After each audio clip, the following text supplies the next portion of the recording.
പൂങ്കാറ്റിനുള്ളിൽ പൂച്ചൂടി നിൽക്കും പൂവാകയിൽ നാം പൂമേട തീർക്കും. പൂങ്കാറ്റിനുള്ളിൽ പൂച്ചൂടി നിൽക്കും പൂവാകയിൽ നാം പൂമേട തീർക്കും.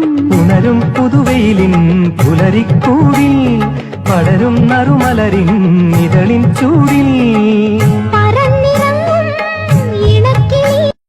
പൂങ്കാറ്റിനുള്ളിൽ പൂച്ചൂടി നിൽക്കും പൂവാകയിൽ നാം പൂമേട തീർക്കും.